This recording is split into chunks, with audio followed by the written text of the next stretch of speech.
Why don't you talk to your family? It all started the day my older brother measured us both against the kitchen wall and saw I was 2 inches taller. He grabbed my shoulders hard enough to bruise. You need to stop growing right now because there's no way my little brother is going to be taller than me. I thought he was joking, but his face stayed deadly serious as he shoved me against the wall. I've been the tall one in this family for 23 years, and you're not changing that now just because you hit some freak growth spurt at 19. You realize I can't control how tall I grow, right? I asked, still thinking this had to be some weird prank. Then you better figure out how to control it, because if you keep growing, I'm gonna make your life so miserable you'll wish you were born without legs, he said, and our mom walked in just as he was shoving me hard enough to dent the drywall. 2 weeks later, he called a family meeting where he brought pamphlets about height reduction surgeries and demanded our parents pay for me to get my legs shortened. He had researched doctors in Brazil who would remove sections of my femurs and tibias to make me 4 inches shorter, complete with recovery timelines and testimonials from people who'd had the procedure for medical reasons. Our dad literally asked if he needed psychiatric help, while our mom just stared at him like she didn't recognize her own son. The family therapist he'd somehow convinced to attend told him that his request was not only unreasonable, but potentially criminal if he tried to force it, and my brother stormed out screaming that we'd all regret taking my side when I ended up ruining his life by being taller. I thought it was over, until he showed up at my college graduation wearing these massive platform shoes that had to be at least 6 inches tall. He marched right up to the stage as I was getting my diploma and announced to everyone that he was still the tallest sibling in our family, holding his arms up like he'd won something while wobbling on these ridiculous shoes. Then, he tried to stand next to me for the official photos and fell straight off the platforms in front of hundreds of people, landing so hard that everyone heard the crack when his ankle twisted the wrong direction. But instead of going to the hospital, he started injecting himself with black market human growth hormone right there on the graduation lawn, pulling syringes from his pockets and stabbing them into his thighs, while screaming that he'd grow 6 inches in 6 hours. His girlfriend tried to stop him, but he'd already injected 12 doses when he started convulsing, and his bones actually began stretching audibly, making these horrible popping sounds that made people vomit. He hung himself upside down from the graduation arch while his body seized from the hormones, saying gravity would help distribute the growth, and his spine started elongating so fast that his skin split open along his back. He stayed up there for 8 hours injecting more hormones every 30 minutes while blood dripped from the tears in his skin.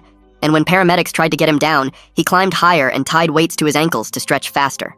His body went into shock when his organs couldn't keep up with his skeleton expanding, and he finally had a heart attack and fell 20 feet onto concrete, his bones having grown so rapidly and unevenly that his skeleton had literally deformed into something that barely looked human anymore. The doctors said the growth hormone overdose had caused his bones to grow in random directions, fusing joints at wrong angles, and giving him a permanent hunched shape that actually made him 3 inches shorter than before. Plus, he'd need dialysis for life because his kidneys had failed trying to process all the hormones. When I visited him in the ICU where machines were keeping him alive, he looked at me from his bed with his twisted body barely recognizable. "You did this to me by growing taller and making me feel like I had to compete," he said, while our mom held his malformed hand. "I'm permanently disfigured because you couldn't just stay shorter than your big brother like you're supposed to be. You injected yourself with enough growth hormone to kill a horse," I said. But our mom shushed me and said this wasn't the time. "If you had just stopped growing when I asked, I wouldn't need dialysis 3 times a week for the rest of my life," he continued. And our dad actually nodded like this made sense. I sat alone in my apartment afterward while my family rallied around my brother, everyone sharing how brave he was for surviving such a tragedy. The comments all asked what kind of monster would drive their own brother to inject himself with experimental hormones until his skeleton deformed, and I watched his GoFundMe donation counter hit 6 figures while people called me a sociopath for being tall. My family posted daily updates about his surgeries to straighten his twisted bones, and every single post mentioned how this never would have happened if his younger brother hadn't destroyed his identity. 3 weeks later, the sheriff knocked on my door with an arrest warrant, and my own parents had signed the criminal complaint. The sheriff held up the papers while telling me I had the right to remain silent and asking if I understood. My hands shook as I stood there, in just my boxers and an old t-shirt from college. I asked if I could at least put on some pants before we left. He nodded and followed me to my bedroom, standing in the doorway while I pulled on jeans and grabbed my wallet. The metal handcuffs clicked cold around my wrists behind my back.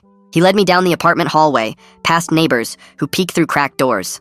Outside, he opened the patrol car's back door and helped me duck inside without hitting my head on the frame. The seat felt sticky against my hands as I tried to get comfortable with my arms pinned behind me. Through the cage separating the front and back seats, I could see the criminal complaint paperwork on his clipboard.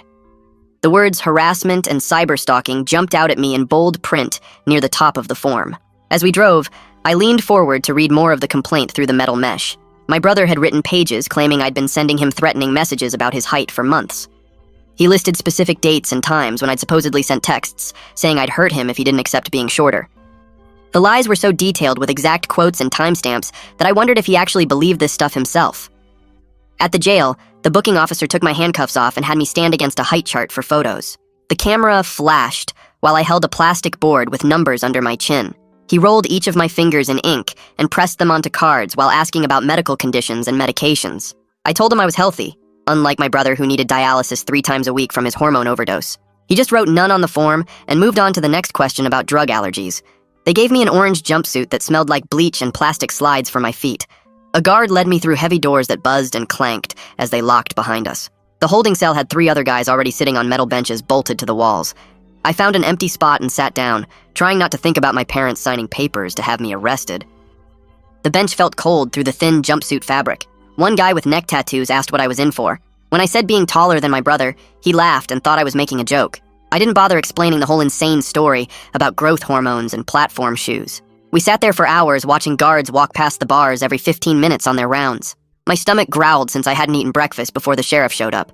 Finally, after 6 hours, a guard called my name and said I could make my phone call. The phone on the wall had no privacy, just a metal cord connecting it to a box. I pulled out the business card for a public defender's office that I'd kept from a college job fair years ago. The receptionist answered on the 3rd ring and took down my information.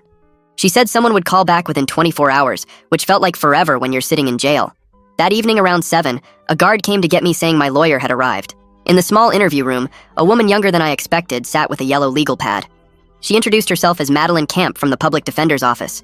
She had sharp eyes behind wire-rimmed glasses and took detailed notes as I explained everything from the beginning.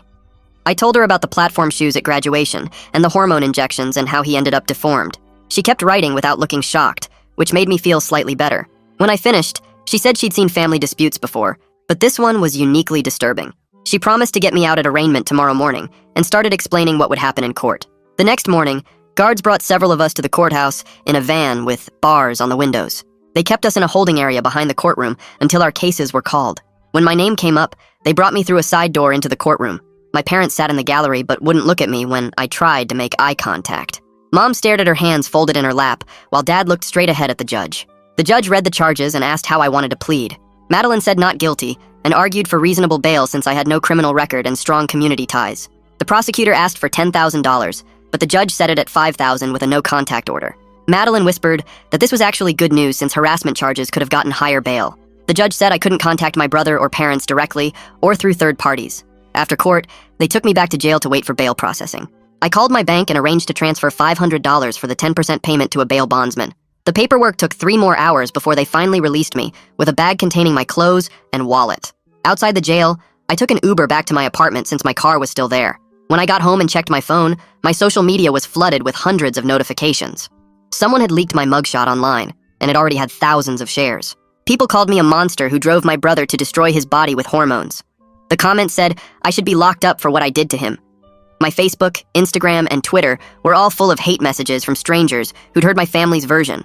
I spent an hour blocking people and reporting death threats before finally just deactivating all my accounts. The next day, Madeline had me meet her at the public defender's office downtown. She explained that the prosecution would have to prove I actually sent threatening messages to win their case. Since I hadn't sent any messages like that, it would be hard for them to prove. She asked for access to all my phone records and email accounts to build our defense. I signed forms giving her permission to get everything from my cell provider and Google.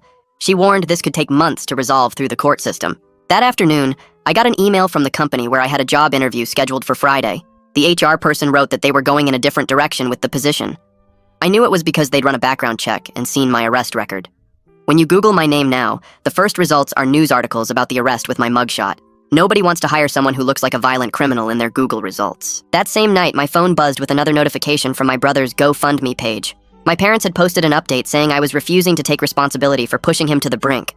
The photo showed my brother in his hospital bed with his spine twisted at angles that didn't look human. Within hours, the donation counter jumped from $100,000 to over $200,000. The comments section filled with hundreds of people calling me a monster and saying I should be locked up for what I'd done. I scrolled through threats and hate messages until my hands started shaking so bad I dropped my phone. The next morning, I searched online for therapists who dealt with family trauma and found Caravan's website. Her office was in a small building downtown, and I made an appointment for that afternoon. When I walked into her office, she had me sit on a brown couch while she took notes on a yellow pad. She asked me to tell her everything from the beginning, and I talked for almost the full hour. She stopped me a few times to write down words like enmeshment and gaslighting.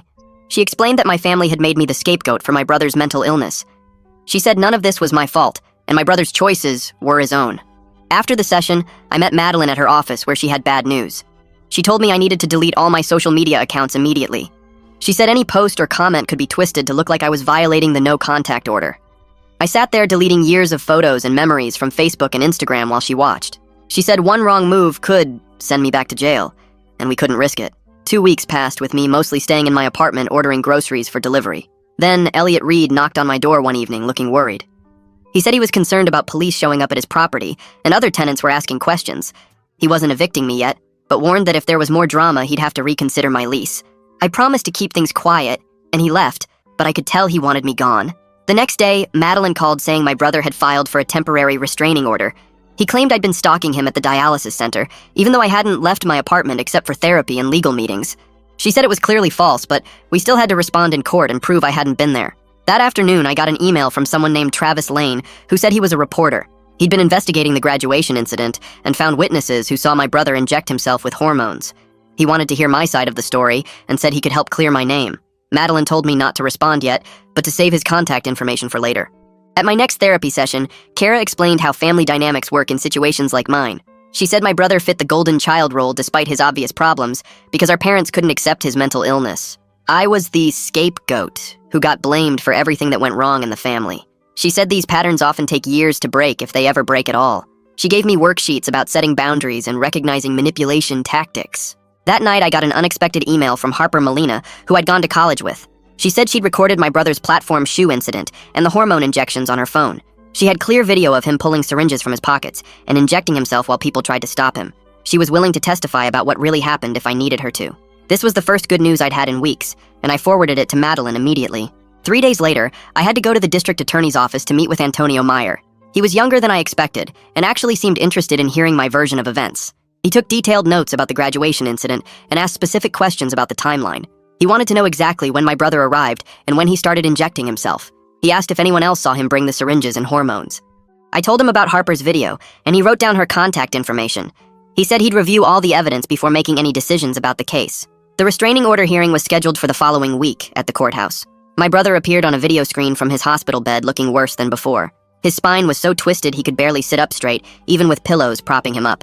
He told the judge he feared for his safety and claimed I'd been sending him threatening messages. Madeline presented phone records showing I hadn't contacted him at all since the no-contact order. The judge looked through the evidence for several minutes before making her decision. She granted a limited restraining order that said I couldn't contact my brother but didn't require me to move. Madeline called it a partial victory since we'd prevented him from forcing me out of my apartment. After court, she said we were making progress, but warned me the criminal case could still take months to resolve. 2 days later, Madeline called me to her office with papers spread across her desk that made her eyes light up. She pushed the hospital's toxicology report toward me and pointed at the numbers circled in red ink. The report showed my brother had injected himself with enough growth hormone to kill 3 people, and the doctor's notes specifically said no external force was involved in the administration. Madeline tapped the paper and told me this was huge for our defense, since it proved beyond any doubt that he did this to himself. The medical examiner had written that the injection sites were all self-inflicted, based on the angles and locations on his thighs. She photocopied the report 3 times and put them in different folders while explaining how this destroyed their whole case against me. That afternoon, a courier delivered an envelope from my parents' lawyer that made my hands shake as I opened it. The letter offered to drop all criminal charges if I signed a 2-page apology, admitting I had contributed to the family dysfunction through my behavior. They wanted me to agree never to speak publicly about the incident and to acknowledge my role in creating the toxic environment. I called Madeline immediately and read her the whole thing while she made angry noises on the other end. She told me to reject it completely, since signing would basically be admitting guilt for something I didn't do. The letter went into my growing file of evidence, while I tried not to think about my parents actually believing I deserved this. 3 days later, I sat in Kara's therapy office practicing something that felt impossible for me. She had me stand up and face her while she pretended to be my mom, demanding I apologize to my brother. I had to say no without explaining or defending myself, just a simple no that didn't leave room for argument. The first few times I automatically started explaining why I couldn't apologize for being tall. Kara stopped me each time and made me start over with just the word no. After an hour, I was getting better at not giving in to the urge to justify myself. She explained that my family had trained me to always cave to avoid conflict, but now I needed to break that pattern. The next morning, Madeline received a package from my phone company with printed copies of every text message between me and my brother. She spread them across her conference table, and we went through them one by one with a highlighter. There it was in black and white, a message from 6 months ago where he wrote that he would make my life miserable if I kept growing. Another one said I was ruining his identity by being taller, and that I'd regret it. Madeline took photos of each threatening message and said this completely contradicted his harassment claims. The texts showed who the real aggressor was, and she added them to our evidence file that was getting thicker every day. That same week, Travis Lane published his article about the dangers of black market growth hormone on a major news site. He used anonymous details from my brother's case, but anyone local would recognize the story. The piece explained how these hormones could cause bones to grow in random directions and organs to fail. He interviewed doctors who said the doses my brother took should have killed him instantly. Within hours, the article had been shared thousands of times, and the comments section exploded with people questioning the graduation story. Some commenters started connecting the dots and asking why someone would inject themselves with deadly hormones over height. Public opinion was finally starting to shift as people realized how insane the whole situation was. Antonio Meyer scheduled another meeting where he brought the EMT who had treated my brother at graduation. The EMT sat across from me and described exactly what he saw that day on the lawn. He said my brother was conscious and alert when they arrived, but refused to let them take him to the hospital. The EMT watched him pull out more syringes and inject himself while his girlfriend begged him to stop. He wrote in his report that family members were trying to prevent further injections, not encouraging them. Antonio took detailed notes and said this testimony would be crucial if the case went to trial. The EMT's statement directly contradicted my family's claim that I somehow forced my brother to hurt himself. That Friday, I got an email that made my stomach drop as I read it 3 times to make sure I understood. The freelance client I'd been working with for 2 years said they couldn't continue our contract. They wrote that they couldn't risk the brand association with someone involved in such a public criminal case. I'd been counting on that income to pay my legal fees and rent for the next few months. My savings account was already getting dangerously low from Madeline's retainer and therapy costs. I couldn't risk applying for new jobs since any background check would show the arrest. The walls felt like they were closing in as I calculated how many months I could survive without income. Meanwhile, Madeline had been busy with subpoenas and finally got the records from that family meeting 2 years ago. The therapist's notes were even more damning than we expected, calling my brother's demands inappropriate and potentially criminal. She had written that forcing someone to undergo height reduction surgery could constitute assault or coercion. The therapist recommended immediate psychiatric intervention for my brother's obsession with height dominance. These notes proved his fixation started long before graduation and had nothing to do with anything I did. Madeline added the therapist's assessment to our growing pile of evidence that painted a clear picture. During my next therapy session, Kara introduced a concept that felt like swallowing broken glass.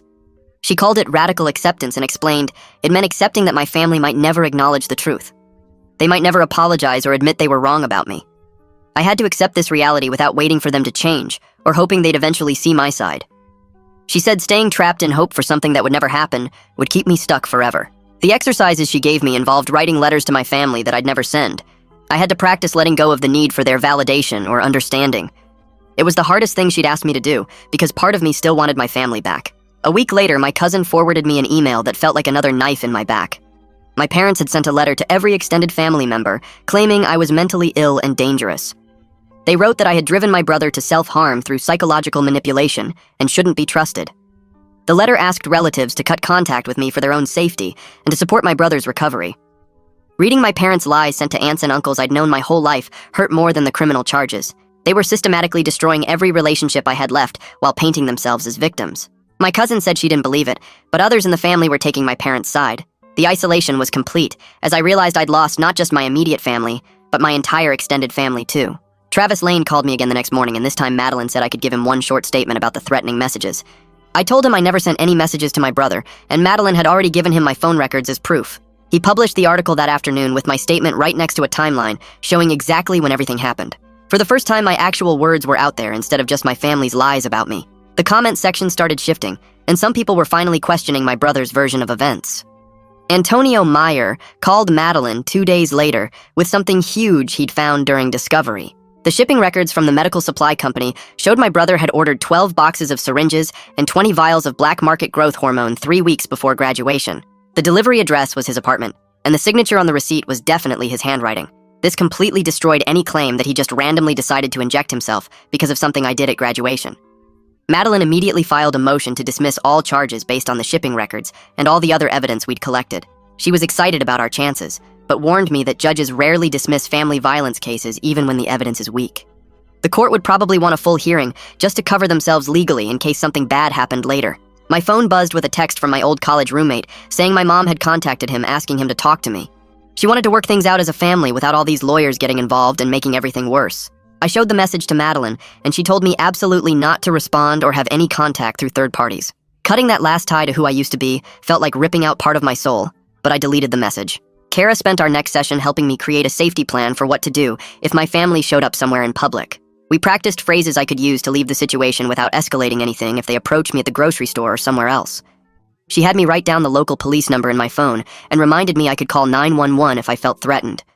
We even practiced walking away while they were talking, which felt incredibly rude, but she said my safety was more important than being polite. Antonio Meyer discovered something else during his investigation that made him visibly angry when he told Madeline about it. My parents had sworn in their statements that certain events happened on specific dates, but hospital records proved my brother was already admitted for his hormone overdose on those dates. They'd literally made up events that couldn't have happened because my brother was unconscious in the ICU at the time. Antonio seemed personally offended that they were wasting the court's time with lies that could be proven false with basic fact-checking. Travis Lane interviewed a medical ethics professor from the state university about the height reduction surgery my brother had demanded. The expert called the idea of forcing someone to have their legs shortened a grotesque violation of bodily autonomy and basic human rights. The article reframed the whole conversation from family drama to attempted medical abuse and coercion. More people started realizing my brother's demands were completely insane and not just some sibling rivalry gone wrong. The judge finally scheduled our preliminary hearing for 3 weeks out, but denied Madeline's motion for immediate dismissal. The order said the allegations were serious enough to require full examination, even if the evidence seemed contradictory. Madeline said this was normal procedure, and judges always err on the side of caution with family violence cases. She started preparing me for what would happen at the hearing and what questions I might have to answer. I spent the next 4 days at Madeline's office creating a detailed timeline of every single interaction with my family for the past year.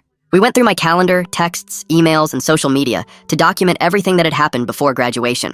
Seeing it all laid out chronologically made the pattern so obvious that even I was shocked. My brother's obsession had been growing for months with increasingly crazy demands and threats that I'd somehow normalized because they happened gradually. The timeline showed him researching height reduction surgery 6 months before graduation and joining online forums about height dominance. Kara helped me write a victim impact statement during our next session, even though we might not need it. She said to focus on the emotional damage and isolation, rather than attacking my family's character directly. We worked on describing how the false accusations had destroyed my life without sounding angry or vindictive. She kept reminding me that showing the human cost was more powerful than trying to prove my family were bad people. The statement took 3 sessions to finish because I kept breaking down while writing about losing everyone I'd ever loved. Madeline reviewed it and said it was perfect because it showed the real consequences of false allegations without being aggressive. She filed it with the court along with all our other evidence and discovery materials for the preliminary hearing. 2 days later, Antonio Meyer called the family therapist who had been at that crazy meeting with the pamphlets, and I sat in Madeline's office while she took notes on the speakerphone conversation. The therapist remembered everything clearly and told Antonio that my brother's demands for me to get surgery were not just weird, but actually concerning from a professional standpoint. She said she'd told my parents right after the meeting that they should get him psychiatric help immediately because forcing someone to have their legs shortened was basically medical abuse. Antonio asked her to put it all in writing for the court file, and she agreed to send over her notes from that day, plus her professional opinion about my brother's mental state. While we waited for the therapist's statement to arrive, I got an email notification that made me check my phone even though Madeline was still talking about evidence. The GoFundMe page had changed, and when I pulled it up on my laptop, huge chunks of text were missing, including all the parts that blame me for my brother's injuries. Someone had reported it for containing false information, and the platform actually reviewed it and removed the worst lies about me driving him to hurt himself. The donation counter was still at 200,000, but at least new people wouldn't see those awful accusations when they visited the page. Madeline said this was good for our case because it showed even a neutral platform found the claims against me questionable enough to remove them.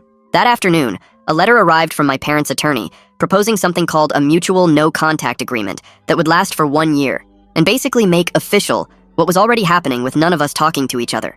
Madeline read through it carefully and pointed out that they weren't admitting any wrongdoing, but seemed to be looking for a way to make this all go away without actually apologizing or taking back their lies. She said we should consider it, but not agree to anything until after the preliminary hearing, since the judge might dismiss everything anyway, and then we'd have more leverage to negotiate better terms. The next 3 days passed in a blur of preparation and document review, until suddenly it was the night before the preliminary hearing, and Madeline had me come to her office for one last session to go over what would happen. She walked me through every possible question the prosecutor might ask, and made me practice my answers until they were short and simple, and impossible to twist into something bad. She kept reminding me not to get emotional or angry, no matter what anyone said, because the prosecutor would try to make me look unstable or aggressive to support my family's claims. We practiced for 3 hours until my responses were automatic, and I could answer even the worst accusations calmly without defending myself too much or attacking my family's character. I was walking to my car after the prep session when my phone buzzed with a voicemail from a number I didn't recognize, but when I played it, I heard my dad's voice for the first time in months. He sounded tired and old as he said he didn't understand how things got so bad between us and that he was confused about everything that had happened since graduation. He didn't apologize or admit they'd lied about me, but just hearing him sound unsure instead of angry felt like the first crack in their united front against me. I saved the voicemail and forwarded it to Madeline, who said it might be useful if they tried to claim I was the one refusing contact. Meanwhile, Travis Lane had been working on an article about the hearing and called to say he would publish it the day after with all names and identifying details removed to protect everyone's privacy. He said public interest had shifted from anger at me to curiosity about how a family could destroy itself over something as stupid as height difference, and that readers wanted to understand the psychology behind it more than assign blame. The morning of the preliminary hearing arrived, and I put on my only suit and drove to the courthouse where Madeline was already waiting with her files and laptop ready to present our evidence. The courtroom was smaller than I expected, with just a few rows of benches, and my parents were already sitting in the back row avoiding eye contact when I walked in. Antonio Meyer stood at the prosecutor's table, arranging his papers, and when the judge entered, we all stood while she took her seat and opened the case file. Antonio started with a neutral summary of the charges against me, reading from his notes about the harassment and cyberstalking allegations, while also mentioning that the discovery process had raised questions about the validity of these claims. He seemed like he was going through the motions because he had to, but his tone suggested he personally thought this whole case was a waste of the court's time.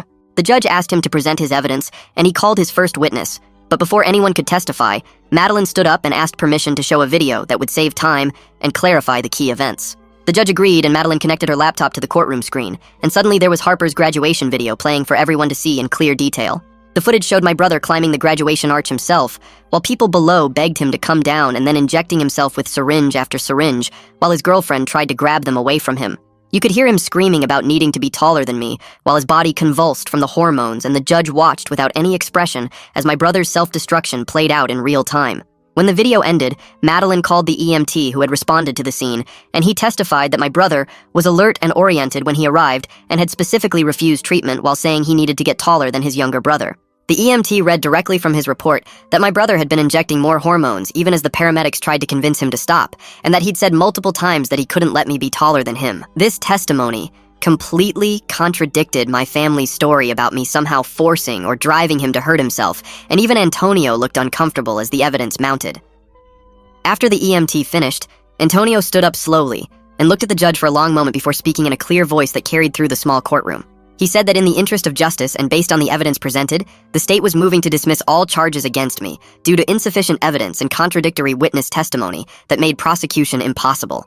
The judge nodded and said she would review the motion, but called a brief recess first to consider everything she had seen and heard.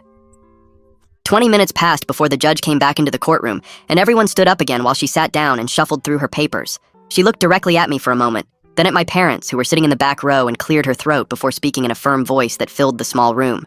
She said the charges against me were dismissed with prejudice, which meant they could never be filed again, and that the criminal justice system wasn't meant to be used as a weapon in family disputes like this one. My parents got up and left immediately without even glancing in my direction, while Madeline squeezed my shoulder and told me it was over. Really over this time. The judge then signed the mutual no-contact order that would last 18 months, giving everyone time to cool off or at least stop actively trying to destroy each other.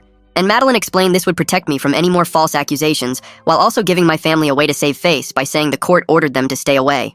Antonio Meyer's office put out a short statement the next day, saying the charges had been dismissed due to lack of evidence, nothing more. But it was enough to slow down the worst of the online harassment, even though plenty of people still believed my family's version of events. That Thursday, I went to see Kara, and we spent the whole session working through the weird mix of relief and grief I was feeling, because even though I'd won legally, I'd still lost my entire family in the process. She helped me understand that I could mourn the parents and brother I wished I had, while still protecting myself from the ones I actually had, and that both feelings were valid and didn't cancel each other out.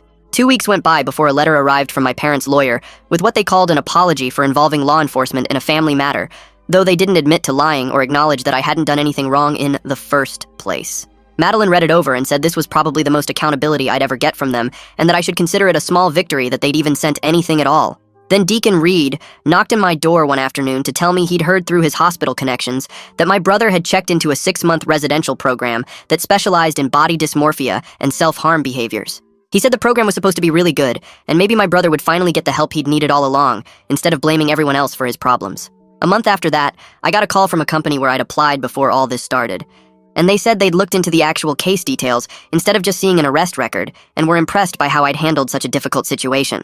They offered me a position starting in 2 weeks, and I also found a new apartment across town where I could really start fresh without Elliot Reed watching my door nervously every time I came home. 6 months passed, and I was sitting in my new place with a decent job, still seeing Kara every other week to work through everything that had happened, building a life that had nothing to do with my family's chaos. The no-contact order was still in place. My brother was still in treatment according to what Deacon had heard, and even though I'd never have the family I wanted, I'd found some peace in accepting who they really were and choosing to protect myself first. Alright, that's it from me today. Thanks for tagging along while I wondered about all this random stuff. It's been a fun ride, like the video. It helps more than you think.